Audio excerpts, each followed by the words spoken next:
A threat to the world. That's how U.S. President Donald Trump's administration is describing Iran's government. The State Department has announced plans to form an international coalition to counter what it calls Iran's destabilizing influence. But it's not clear what shape this coalition will take or whether it involves any type of military component. Secretary of State Mike Pompeo is expected to give further details in his first foreign policy address on Monday.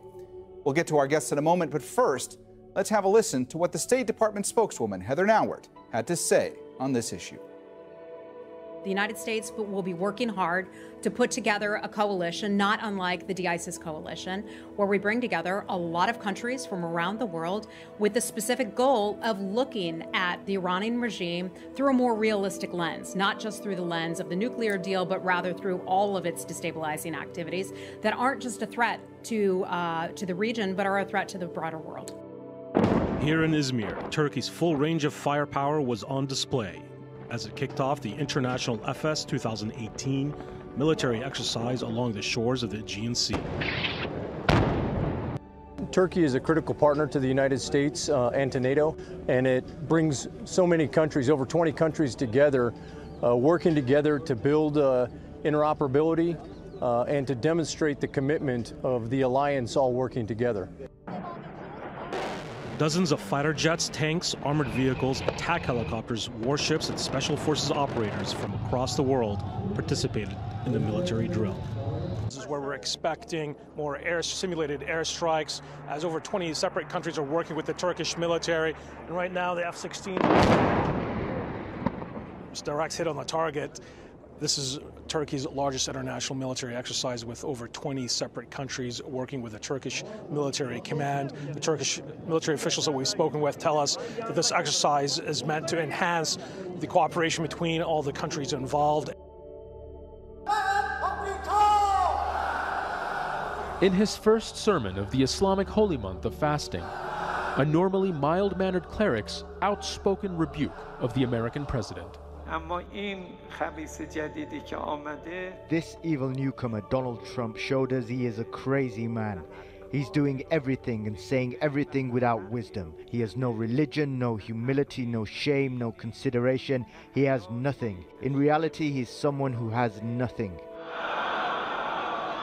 He also used the pulpit to criticize leaders of other Muslim nations and predict Israel's demise.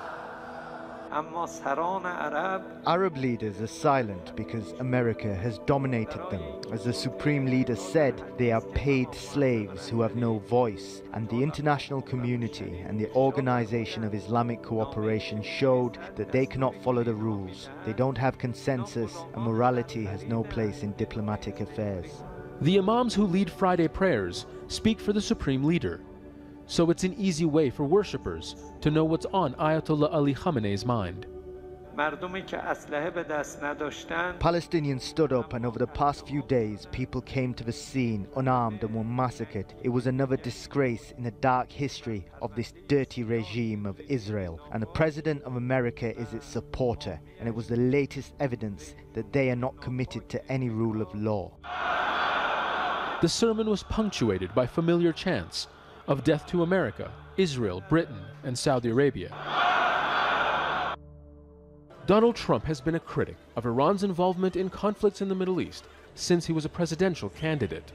But if Europe's leaders are going to save the 2015 nuclear deal, the Trump administration's demands for curbs on Iran's ballistic missiles program could be their biggest hurdle. Iran says it's a defensive necessity against the United States and other powerful countries in the region.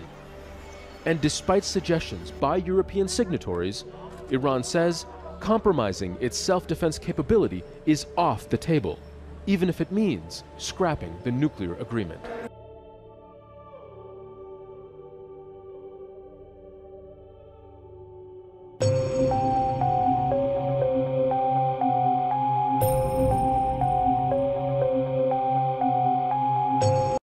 This is what they're not teaching you in success programs. This is what they're not teaching you this in college or in business programs or business degrees or whatever, right? They're not teaching you this. You gotta be it, then do it to have it. You gotta be the millionaire right now. Now, see, now some confusion, right? Like, well, what do you mean, what? I don't have any money, I'm broke. How much does it cost to have a smile on your face?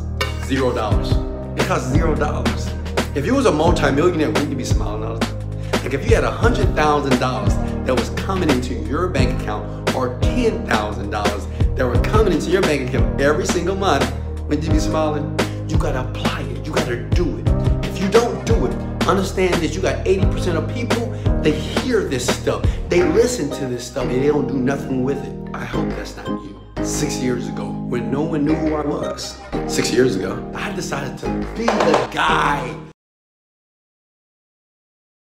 North Korea is denouncing a new American nuclear strategy that calls for the U.S. to enhance its arsenal of low-yield nuclear weapons.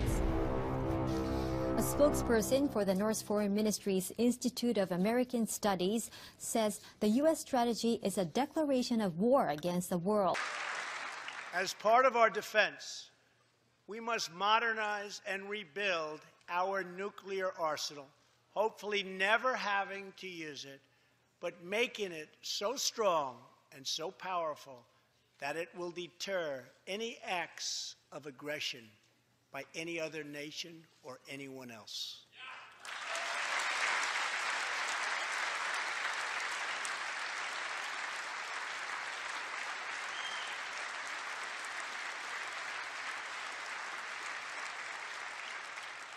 Perhaps someday in the future there will be a magical moment when the countries of the world will get together to eliminate their nuclear weapons.